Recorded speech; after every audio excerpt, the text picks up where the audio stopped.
Hello and welcome to this special radio town hall meeting against corruption by the Progressive Impact Organization for Community Development, PRIMORG. I am Adaobi Obiabumo. PRIMORG is a civil society group with a mandate to promote good governance, participation and accountability in Nigeria. This town hall meeting against corruption is supported by the MacArthur Foundation. Today's town hall meeting will feature one of the top 2019 integrity icons, Mr. Christian Ahiazo. We also have on the program Adi Baraji, who is an associate of Christian Ahiazo, Charles Mba, the program lead at Data Fight, Vishima Tingi, who is from the Public and Private Development Center, PPDC, Prince Chimaroke Chukwuka, a representative from the Accountability Lab Nigeria. Let me introduce the moderator for today's town hall meeting.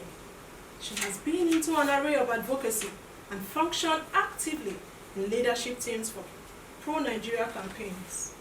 She is the executive director at TechHer Nigeria, and her interest revolves around women, media, politics, and technology. Chioma Agwebu. We are glad to have you again to moderate our radio town hall meeting against corruption. Remember that you can be part of this meeting. Be ready to join us through phone in the course of the deliberations. You can begin to send your views to 0902-265-6167. That is 0902-265-6167. Let me leave the stage now for our able moderator, Chioma Agwebu, who would come in after this timeout. Voices against corruption. Let the people speak. Hello and welcome to PRIMORG's public feedback series on corruption called Voices Against Corruption. And we ask, do you think corruption is responsible for the massive unemployment in Nigeria? The foundation of unemployment in Nigeria is corruption. That is the basic and the foundation of all the evil you are seeing here. When you could talk about job racketing, the elites are more involved, especially those who have the opportunity to be in the leadership of this country. They take their time. All the juicy employments are being given to their people, their relatives, their sons and daughters. But the security jobs are being left for the masses. Have we ever seen where an advert is placed on NNPC, CBN job? But every time they are advertising. But once there is police recruitment, you see it all over the websites. Once there is road safety and civil defense, you see it all over the website. Everybody will have to apply because those jobs are made for the poor. I am from the region that you need to know somebody that knows somebody that knows somebody that knows somebody before you get a job. You will go to school, you will read, you come out with a good result. You come out with a very good result. 4.20 in my school is 2.1. I wrote 4.20. I am still on the street. They say go and serve. I finished my service. My brother, I am still on the street. They know you are able. They know you are capable to work, but they will not give you work. You can imagine somebody sitting in the office, enrolled all the family members in the list, and they are paying them on a monthly basis. They call them ghost workers. Wouldn't that cause unemployment? That alone will cause massive unemployment because those that are qualified will not have access to those job employments. Those that are not qualified are there at home enjoying the benefits that are not supposed to be for them. So as we speak, corruption is as good as the reason why we are like this in our country. Corruption has been one of those bedrock that have killed the talent, the vision, the mission of every young Nigerian. When I was younger, they said, children, they used to tell us that we are the leaders of tomorrow. When is our own leadership turn comes? Is it when we are all gone? When we are still having aging fathers, aging mother occupying offices that you and I are supposed to occupy? We were given all the necessary training back in our university days to occupy offices. When are they ready to leave that chance for us? When are we going to be employed? When are our own children going to enjoy the office they have been enjoying those days? It's very glaring that Nigeria has the highest rate of unemployment rate in the world. Like recently, the president was comparing Nigeria with a very developed country like Saudi Arabia. This is a country where the minimum wage is not less than 310,000 in Naira. And here in Nigeria, 30,000. We've just listened to frustrations from Nigerians on how corruption halts the progress of the everyday citizen and by extension the nation itself. My name is Chioma Agwebo. Thank you so much, Adobe, and welcome again to the program wherever you are listening to us.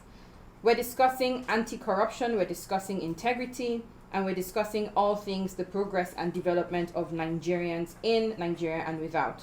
Now, public service in Nigeria and in every other part of the world contributes immensely to its development and good governance. The success of a country, as we all know, is tied to its human capital resources, which the public sector largely provides for. In Nigeria's context, however, corruption is the single greatest obstacle preventing Africa's most populous nation from achieving its enormous potential. As we've just heard, people have expressed these frustrations, expressed the ways in which corruption has held them back in this country. Some numbers. In 2012, Nigeria was estimated to have lost over $400 billion to corruption since independence. Let's not even try to articulate that in Naira. Leakages occasioned by underhand dealings in public procurement have continued to drain billions and billions of dollars yearly from the economy. It has stifled development and it has weakened the social contract between the government and the citizenry. However, there is a good side, or there is a bright spot today. Christian Ahiauzu, whom we will celebrate today, is the head network infrastructure unit of ICTC at the University of Port Harcourt. He's an IT consultant who mandates due process in the selection of contractors to promote open contracting and transparency and ensures that jobs are done according to the specifications without undue compensation. Ahiauzu's livelihood and his family members have been threatened due to his refusal to compromise his integrity in order to improve accountability and integrity in the workplace. He's developed workflows which gave rise to computer applications that track and monitor the registration and use of the university intranet system.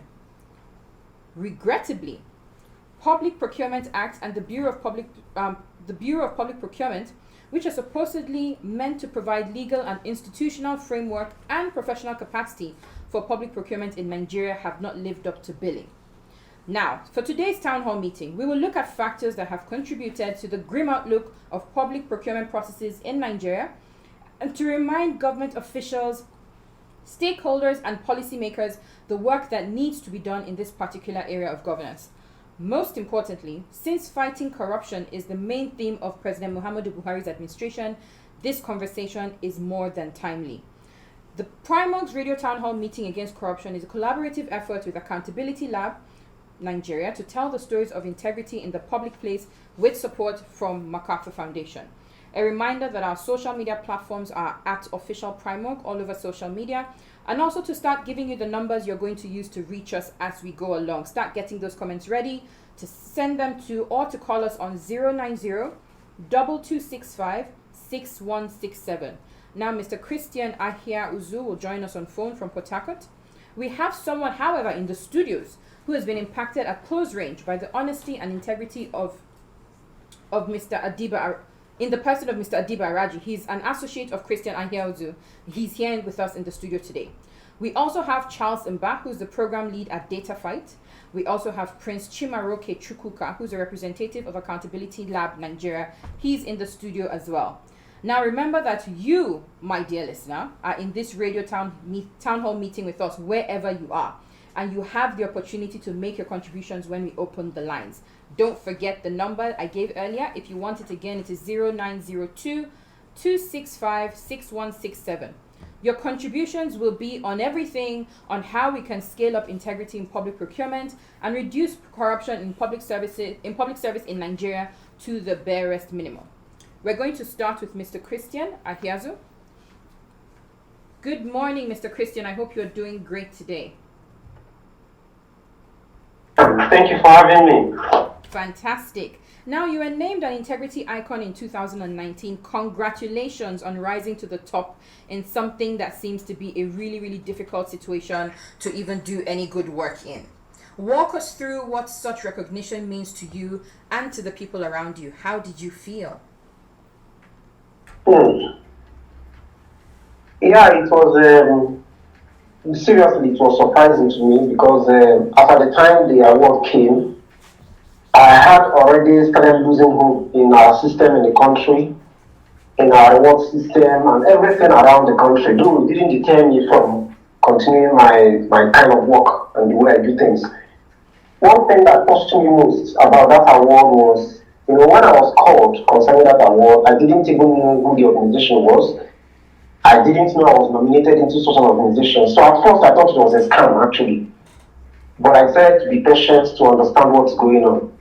So well, when I was nominated and got to the final stage, I decided to find out who actually nominated me. And that was even what blew my mind the most because I was told it was a colleague of mine who, due to my kind of way of life, my policies to make sure that things are done rightly, I was within that period I was already having issues with him, asking him for his work ethics, the way he does his things and all that. So he was a junior colleague, but he wasn't doing too well that period. So that period I remember I was having a communication gap with him because of that problem. So surprisingly, I was now told he was the one who nominated me into it. And why it affected me most was that I felt at that moment that does it actually mean that what I'm doing is actually of value to even those who I think I'm hurting. So for them, they actually believe in what I'm doing, though I was seemingly hurting them. So since then, it has been actually a big encouragement to me.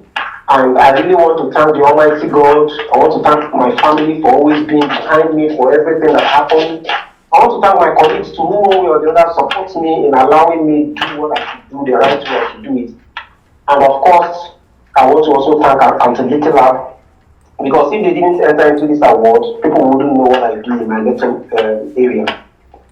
Thank you so much. That's fantastic. And I think one of the important things to note is that, sometimes the work that we do in secret can bring us public glory. And I like the way you've told the story of how you didn't even know who nominated you. It's a little sad, however, because of the entire situation in the country, that people will immediately think something is fraudulent to start with. But I'm really excited that you stayed the course. I'm very excited, very proud of you for being named the Integrity Icon of 2019.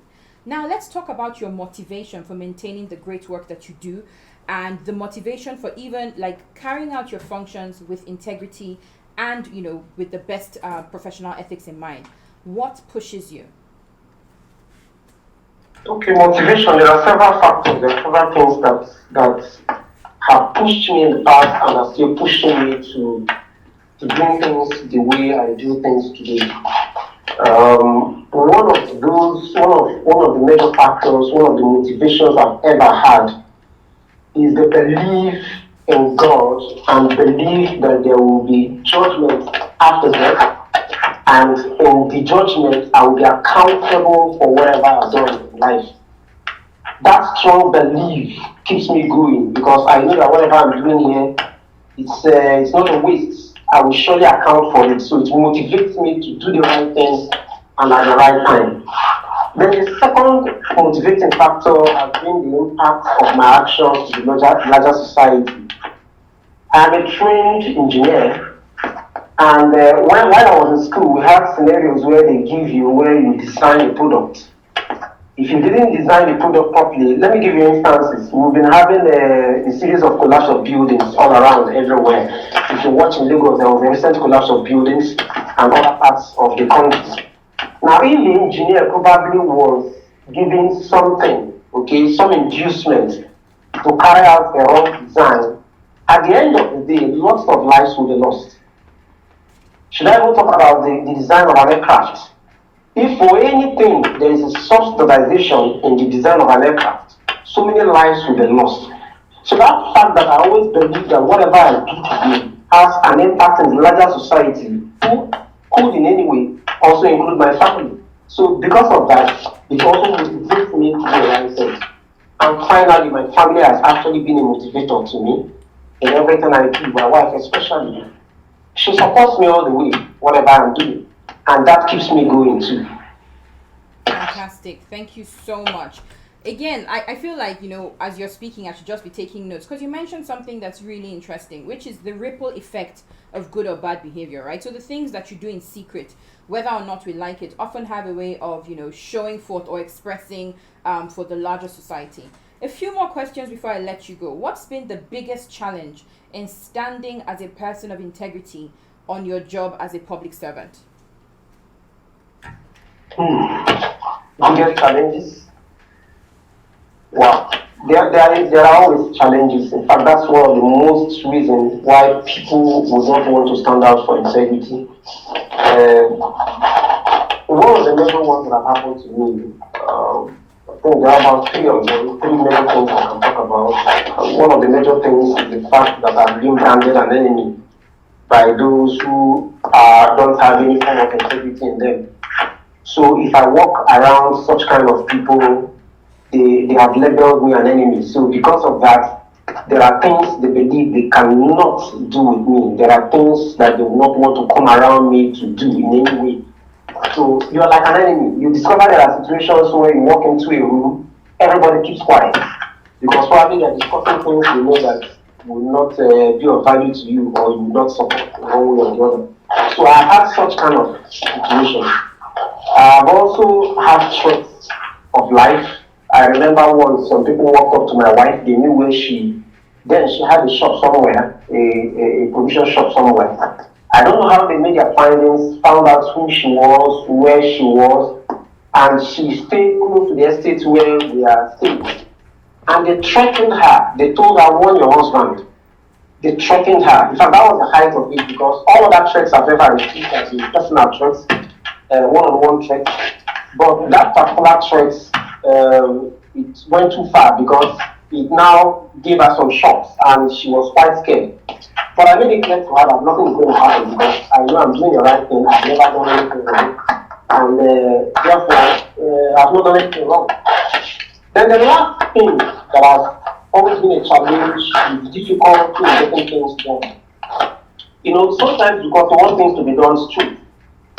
Sometimes there is some difficulty, especially in public service, to get that thing done.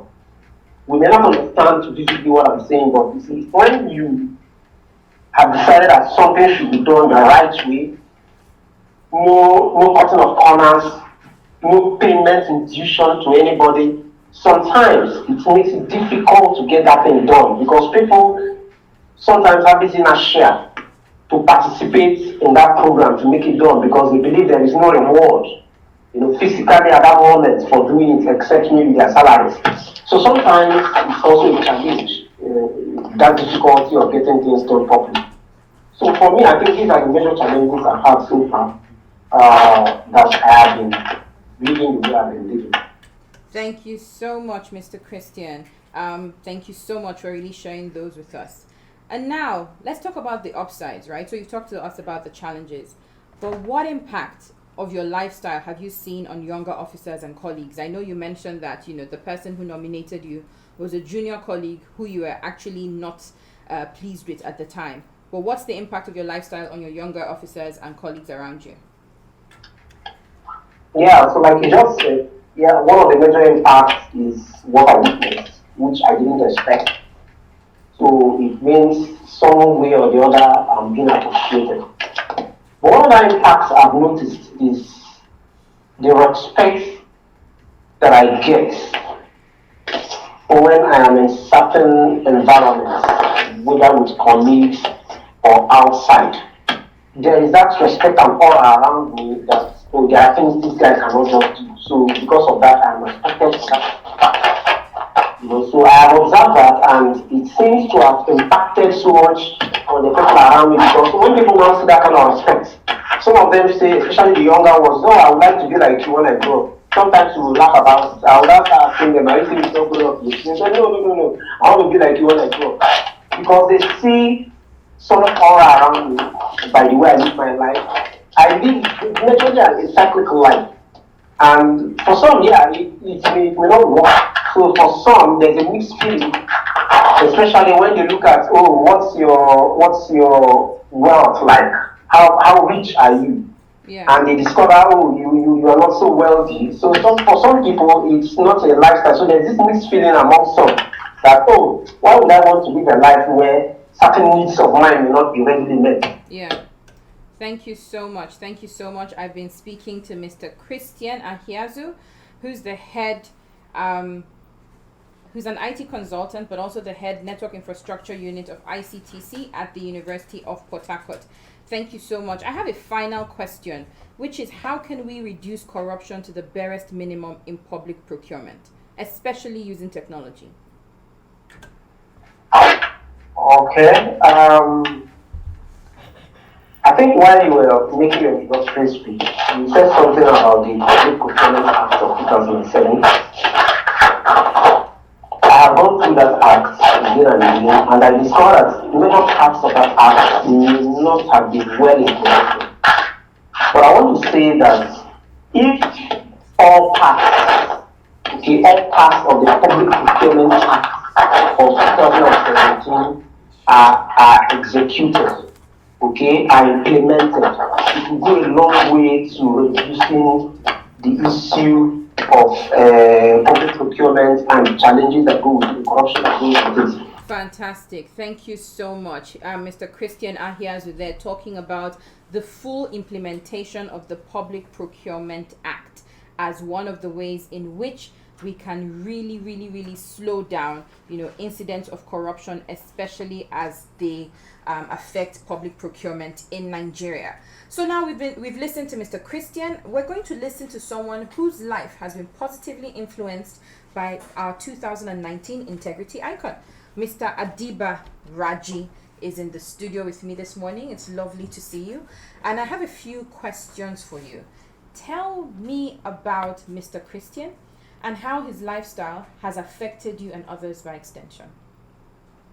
Thank you so much. I think I met Mr. Christian at a very tough time, being a consultant, and I was a project manager on a particular project, and I was on a critical mission. The project was ongoing, and then towards the tail end, I was sent there to go and close up the project, and then meeting someone that is so very passionate about his work, passionate about due process, passionate about being honest, that things must be done properly. It was a very tough movement for me because, like I said, it was a very critical mission for me to close up. When your boss sends you, just go and close up that business. Close it. I just want it closed. It's hard. Mr. Christian is someone that I would say that is very honest man and very sincere. It's rare for you to meet people in a public environment that who actually put due process first. Mm-hmm. You understand? Let's get this thing done. Let's agree that this is how it should be, and then let's follow that. It's very, very, very hard. As a consultant, I know it's very, very hard for you. So did you clash with him while you were closing that business? The crashes is not just just once, it's not just twice, because I have to move, flying to Port Harcourt from Lagos, I have to get my own side very correctly. And then the common ground is that we have the same zeal about our country. I was sent there to go and close because they know that I'm going to do the right thing. Mm-hmm. And then meeting someone that is ready that you must do the right thing. Just reinforce your own. I have people behind me that are putting pressure. Oh, get it done. But I'm seeing reality. Yeah. You understand? I have to follow because I was just between getting it done and then doing it right. So can you say that Mr. Christian's behavior reinforced your own need to do the right thing? Sure. Yeah. When you have a training of doing something right, and then you meeting someone that is ready that you should do it right, mm-hmm. It's a kudos. Mm-hmm. You understand? I give that kudos to him, and then so many times my colleagues, my team, Mr. due process. Yeah. I said, calm down. We must get it right. We must get it right. Thank you so much, Mr. Adiba. Mr. Due Process. Imagine what our country would be if we had so many Mr. and Mrs. Due Process across the country. I've been speaking to Mr. Adiba Raji, who's been very positively influenced, as you've heard, by Mr. Christian's work and by Mr. Christian's behavior. I'm also going to be speaking to Mr. Vishima Tingi, who joins us by phone this morning, who's at the PPDC, and he's going to talk to us about public procurement and red flags. Mr. Vishima, how are you doing today? I'm fine, thank you. Good morning. Fantastic. Thank you for joining us on the program. How would you very quickly identify red flags in public procurement? So when we are talking about identifying red flags in public procurement, first of all, the guidelines have already been set by the Public Procurement Act. And, if you look through it, you already talked about, the do's and don'ts about procurement, especially when it comes to how public officials, procurement officials should conduct themselves, how the private sector also should conduct themselves, and then basically how procurement, should be carried out. So when looking at, red flags, in procurement, it's about looking at what you have in the Public Procurement Act and then, what the situation is on ground. One of the most common things that we find when looking at red flags in procurement is, so first of all, as government officials, especially those who are working in the procurement department, it's supposed to, all procurement is supposed to be independent of, those government officials. So in cases where you find government officials, opening up fake companies to bid for contracts, or, where private sector individuals are building, relationship with government officials to be able to have access to contracts, all those kinds of things already start to, point out, red flags to say that, because there is no way in a procurement process where the person bidding for the contract has a relationship with the person who is responsible for, awarding the contract, and then, even in the instance where, the person awarding the contract he or her is the most upright person, just because of the instance of that relationship, there's already, a red flag there. And, when you go into identifying red flags, there are so many things that we should be looking out for. So for we at the Public and Private Development Center, PPDC, one of our work cuts across fiscal transparency and accountability. And in that sense, what we try to do is to be able to gather, contracting information from the different public institutions on the federal level, and then have that accessible by people. And the essence of all of this is that so that people can be able to, look through this data and be able to identify. Fantastic. I like the part about looking through the data and identifying these red flags. And I think it's, it's a no-brainer that PPDC has been at the forefront of championing due process, especially within public procurement, but then also transparency and the access to information by citizens and civil society organizations. So very quickly, before I let you go, can you tell us exactly, like in 1 minute, what exactly is PPDC doing for the benefit of people who don't know to fight corruption in public procurement through citizen awareness and, similar engagements? Okay, thanks. And I was just heading to that direction. So, first of all, making sure that the data is accessible, right? Getting procurement data, putting it out there on our portal, pudeshi.ng. And then, that in the sense is trying to lead to more transparency. And the other thing that we do is, whenever we have these data sets, we go through them, do analysis, pull out some of these red flags that I've been talking about. For instance, where cases of, the difference between the budget and the contract amount is too high. In instances where you see one contractor winning multiple contracts. I'm not saying that that is the wrong thing, but that alone points out to red flags. And then besides going beyond just doing analysis of data, what we also try to do is to make sure that we break down this data into formats that citizens can easily understand, translating them to local languages. And then also, finally, we actually go out to the field to verify the status of this contract. So in places where contracts have been said to be completed, or for where we have identified the red flags, in the amount or in the contractors, we actually go down to the field to verify what has been done with those projects, and then whatever reports that come out of those kinds of engagements, we take it to the members of the community. We also bring it back to the implementing agencies, to give them that feedback as to what we have found in the field as against what they have put out, on the publishing platform.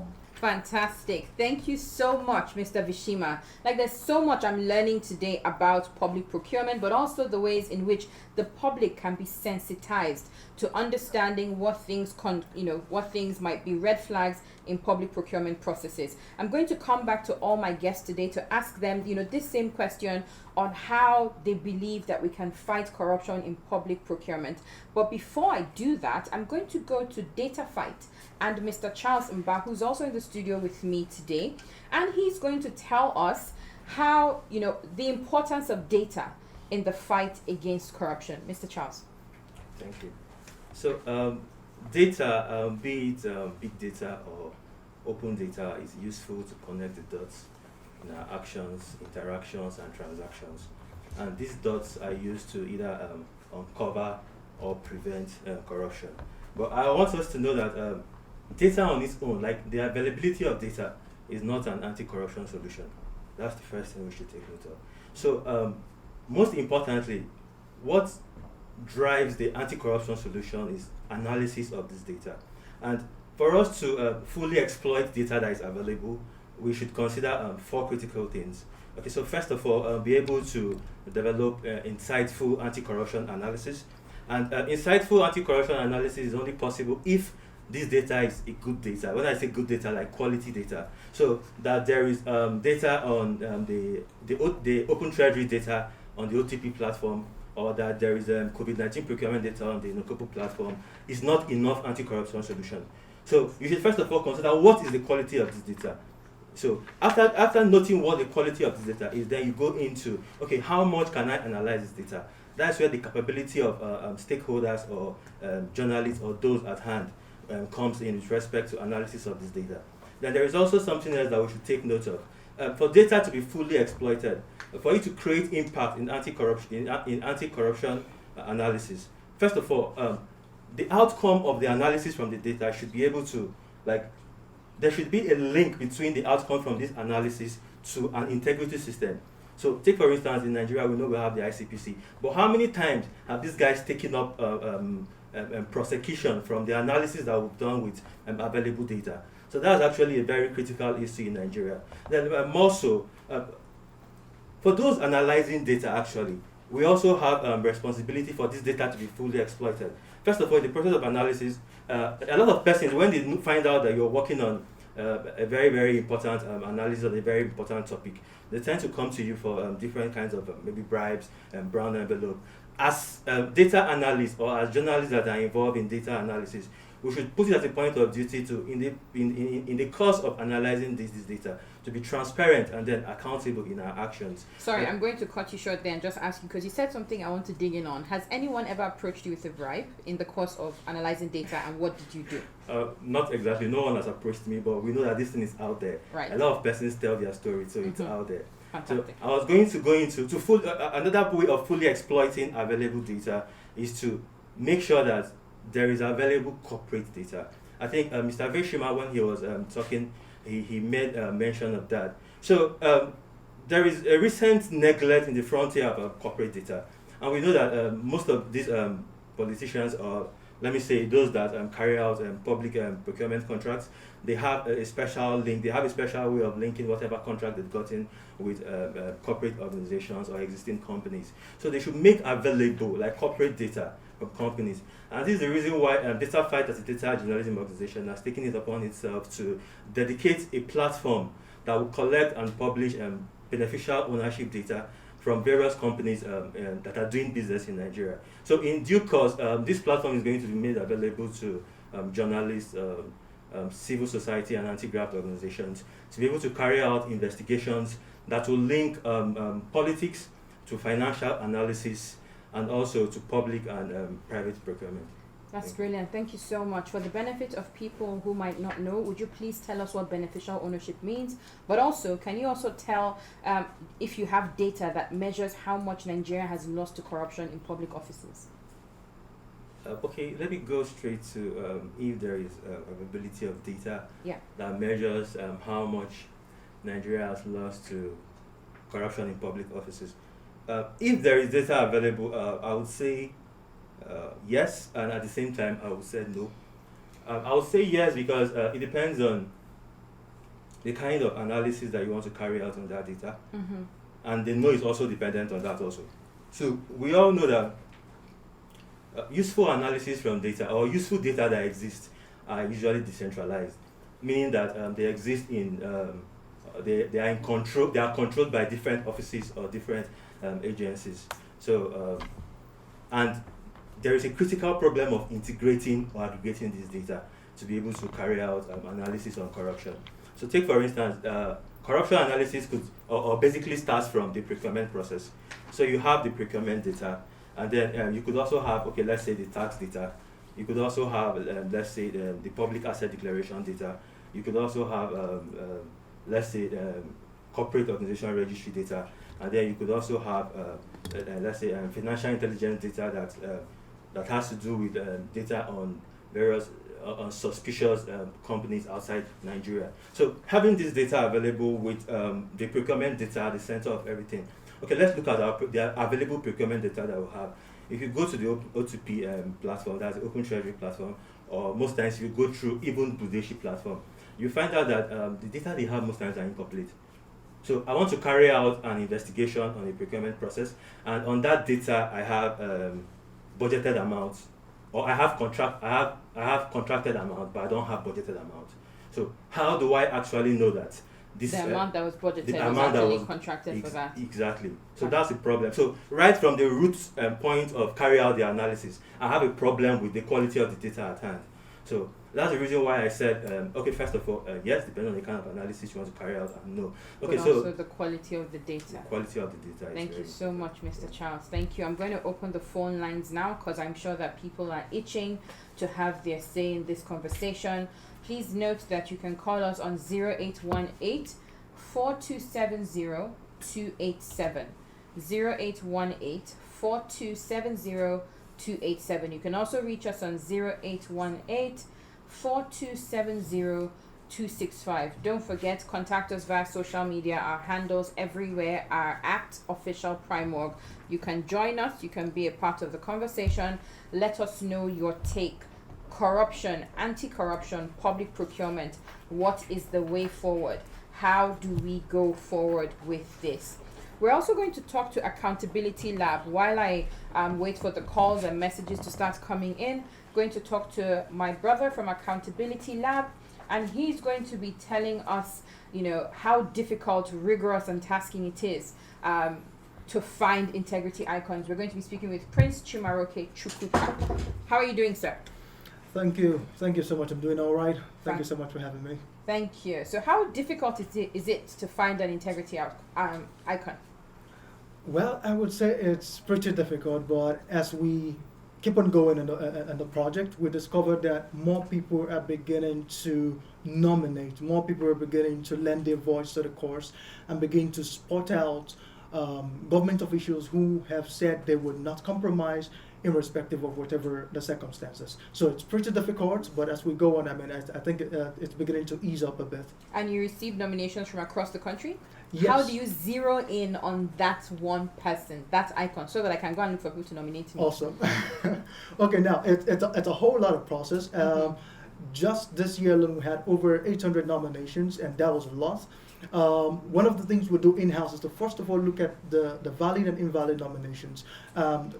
Valid being nominations of people who are in service and who also have about 5 years left to influence colleagues who are around them. And then invalid nominations like the ones where we see nominations of people who are nominating relations because they maybe had some good deeds, someone paid my school fees. So my mother can't nominate me? No, I'm not saying that can happen, but there's a part on the form where we say, so why are you nominating this person? Great. And you find people giving instances like, oh, this man is a good man, he paid my school fees, I mean, he's doing so good, this man, some people even go as far as nominating politicians and sending us their name to say, I think we have a call oh, coming okay, in, go ahead. Prince, so I'm just going to take that. Do we still have it? Okay, sorry, please go on. Right, Please so call again. Don't forget the numbers are 0818-4270-287 or 0818-4270-265. Please call, have your say, join the conversation. All right, so like I was saying, a lot of people just nominate people for a lot of different reasons. I mean, so I've shown you an act of kindness, and you just feel, oh, this person is a person of integrity. I've given you some money. Hello, good morning. Good morning. Fantastic. Thank you for calling in. Can you tell me your name and where you're calling from? Yes, my name is Godwin. I'm calling from Kwani. Okay, Mr. Godwin, what's your contribution to the show? What I want to say is that a lot of what I have passed under the bridge in our public institutions, get those in terms of the procurement and what they contact with themselves.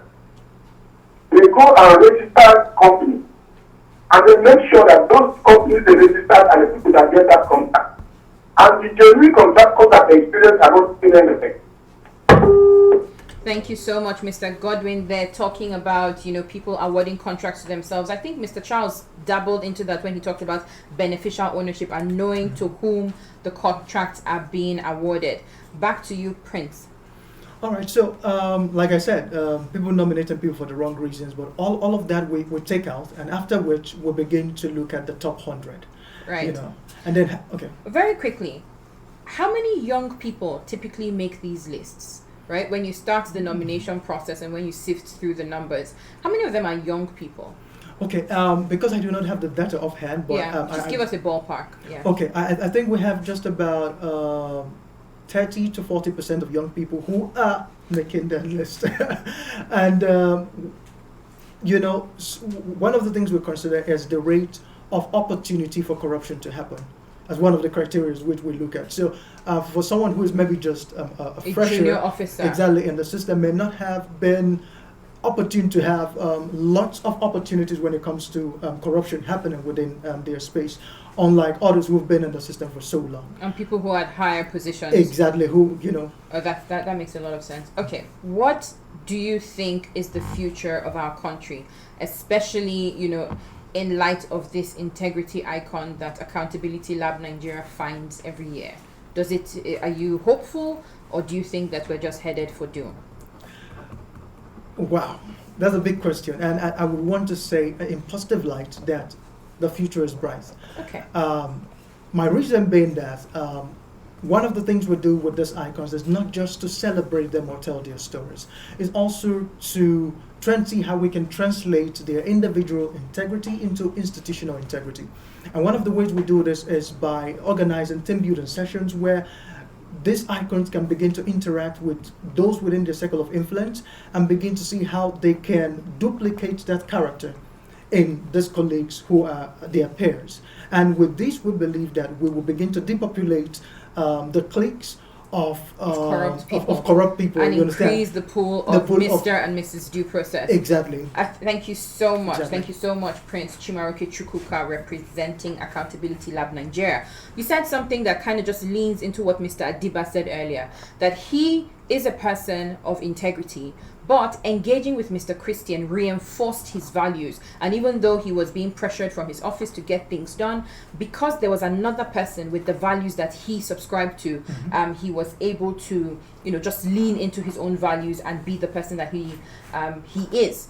For our listeners, don't forget you can still call. I'm still expecting people to call in 0818-427-0287 or 0818-427-0265. Don't forget you can reach us via social media at official PRIMORG. Now I have one question for all of my guests, and I think I'm going to start with you, Mr. Charles, since I can see you looking at me funny. And the question is, how can we reduce corruption to the barest minimum in public procurement or in public service? 1 minute. Reducing corruption to the barest minimum in public procurement or in public service is a collective effort. It's not just the effort of the government, it's also the collective effort of we as individuals that serve in these public sectors. So we could tailor this around the 4 considerations I stated earlier to fully exploiting data. So first of all, as a government agency, make available quality data, so that we'll be able to track transaction processes of those that we think are corrupt or those that are refused to stick to or stop corruption. Then also as individuals, we try as much as possible. There's always a saying that accountability begins from oneself. So we should try as much as possible to begin accountability from ourselves first. So we should all be accountable, not just demanding accountability from the government, we should demand accountability from ourselves first. Then also we should try as much as possible, like I stated earlier, and then the caller also pointed out, make available corporate data. It's actually something that is very important, and it's something that is strengthening transparency and accountability in our public sector. Mr. Charles Mba from Data Fight. Prince Chimaroke Chukwuka, how can we reduce corruption in public service? All right. First of all, I'm a big believer that everything rises and falls on leadership. For things to change, I think we need to have the right people in the right positions. Take, for instance, if you have a boss who is a Mr. Due Process, you would notice that everybody who will work with him would fall in line. Yes. And one of the things we're also trying to do with icons also is to say, can we lobby? Is there a way that we can get people of integrity to begin to lead departments, to head the affairs of some of these public offices? And if they can, it will just be natural to see that everybody who works under them begin to fall in line. And with that, I believe that we would be able to build a better country, a country where we have more integrity stories than corrupt stories. Thank you so much, Prince Chimaroke from Accountability Lab Nigeria. Finally, to Mr. Adiba Raji, this question is also for you. How can we reduce corruption in public service or in public procurement to the barest minimum in Nigeria? I think it begins with me. It begins with you. And once we have this spirit, corruption will be things of the past. Public procurement, to me, has been the most area that the corruption actually emanate from. I'm a convener of Stay Away from Corruption. I also support national e-procurement. I have been advocating for it before government even pushing to thinking of implementing it. Once we have what we call e-tender, e-contract, e-procurement, I think whatever we say about corruption will be a thing of the past, because transparency is the most important thing. Once we are transparent to ourselves and to the process that we monitor, corruption doesn't have any hiding way. If you compare transparency of other countries that are being ranked #1 today, it's all about procurement. You understand? It's all about procurement. We must get our procurement system correctly, and then it must be very, very sincere. I think corruption is already working out of our country. Thank you so much. Once we begin to have people like this like icon, like Christian, Yeah. and then bringing them. We have so many of them out there. Thank you so much, Mr. Adibaraji. And on that note, I want to say a big thank you to all my guests today. I've had Mr. Prince Chimaroke Chukwuka from Accountability Lab Nigeria. A big thank you also to Mr. Vishima Tingi from PPDC, Charles Mba of Data Fight. I've also mentioned Mr. Adibaraji. But finally, a big thank you to Mr. Christian Ahia Uzo, who is the integrity icon for 2019, who, despite being branded an enemy, despite threats to his wife, but despite threats in the workplace, has stuck to his guns of being a person with integrity and living a life that's worthy of emulation. Thank you so much, and I'll now hand you back to Adobe. My name's Chioma Agwebo, and it's been my pleasure moderating this conversation. Thank you so much, Chioma Agwebo, for a wonderful moderation. Open contracting helps to reduce corruption. And with this, we've come to the end of this special radio town hall meeting against corruption. We sincerely appreciate Mr. Christian Ahiazu, who would have been here with us, but because of the security challenge, he couldn't join us. He is our shining example in the public service for his outstanding personality that earned him the recognition he enjoys today. We also commend Adiba Raji, who is an associate of Christian Ahiazu. We appreciate our speakers, Charles Mba, the program lead at Data Fight. I want to emphasize that we invited the Bureau of Public Procurement, but unfortunately, no representative from the Bureau joined us. I want to also appreciate Vishima Tingi of PPDC, and also Prince Chimaroke Chukwuka, a representative from Accountability Lab Nigeria. If you have a message for us, or you want to react to what you heard on this program, please reach us through 0902-265-6167. That is 0902-265-6167, or through info@primorg.org. Please visit the news page of our website, news.primorg.org. That is news.primorg.org. For all the details of our reports and interviews, visit our website, primorg.org, to get all the information about Primorg. And remember that Primorg is spelled P-R-I-M-O-R-G. Primorg's engagement against corruption is supported by the John T. and Catherine D. MacArthur Foundation, committed to building a more just, verdant, and peaceful world. Get more information about the foundation at its website, macfound.org. We'll give you enough notice for our next radio town hall meeting here. Please, I want to encourage you to follow us on our social media platforms at Official Primorg to get timely information about our activities. I am Adaobi Obiagumo.